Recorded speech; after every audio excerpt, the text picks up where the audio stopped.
Hello tacticians, welcome to my first TFT patch notes rundown. We are taking a look at patch 10.23. So let's get started.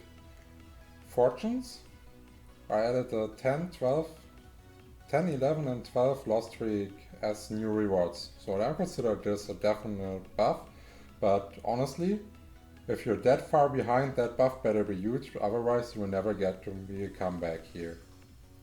Keepers are getting a buff at 6 keepers, increasing the duration by 6 seconds.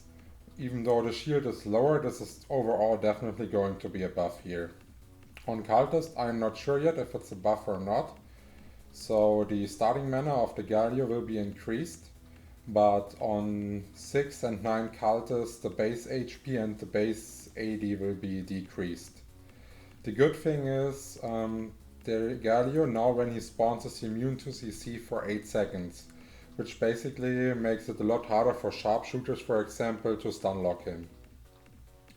Divine is getting changed back to the old status of 50%, and in the earlier levels with like 2 and 4 Divines, the duration is increased, as well as the 8 divines to make it more viable is decreased, and the 8 is more viable. So maybe we can see a new 8 divine build upcoming.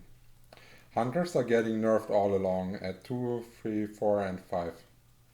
Dazzlers are getting nerfed at 2 units, so by 10%. So probably we are never seeing like the Ashy Dazzler, for example, again, as the value is too low.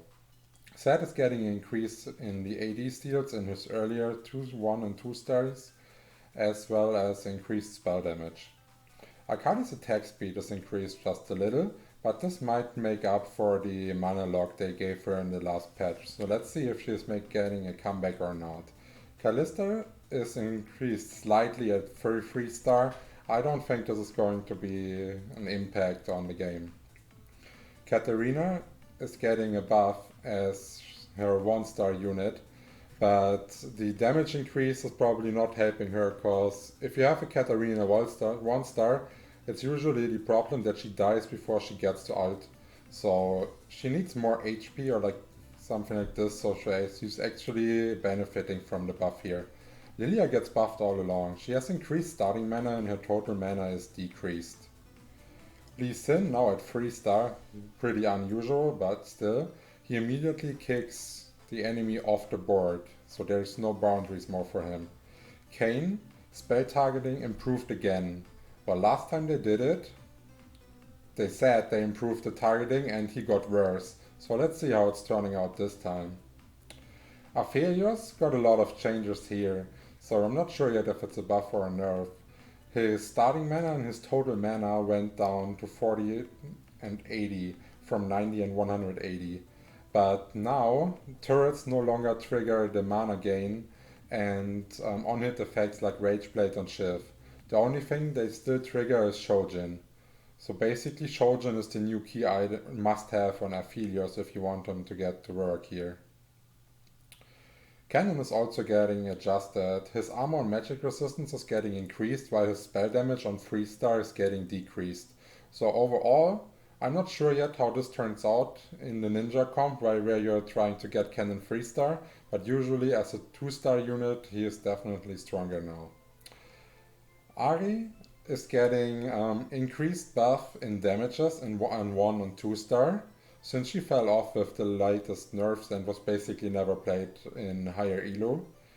And the spell now is a channeling animation. So if she gets like killed or put into GA, then she casts immediately. But if she didn't finish the channel, the area of effect will just be a bit smaller than it usually is. Sejuani overall is getting a pretty drastic nerf here with the total mana going to 150 here.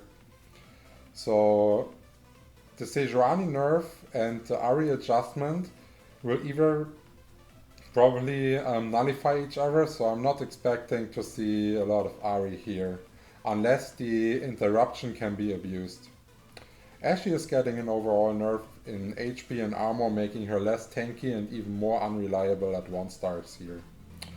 The Talon nerf is huge. Before he was targeting the highest damage unit, now he's targeting the lowest armor unit. So you can't use him to kill like the enemy carries on demand.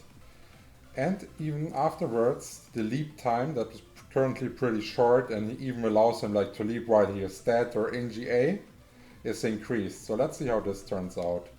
Also Warwick got hit by a nerf. The fear duration on 1 and 2 stars got reduced by 50% here from 1.5 to 0.5 seconds. And as well as his attack speed from 175 to 200%. So we'll have to see if the divine buff is enough to still make Warwick reliable. Also the bug that when he was using the hunter trait, he would like stop casting his ultimate and had a lot lower DPS output than intended is fixed. So we will see how this turns out.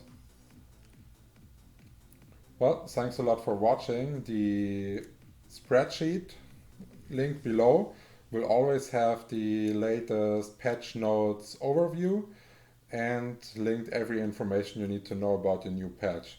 So let's go ahead and farm those LP.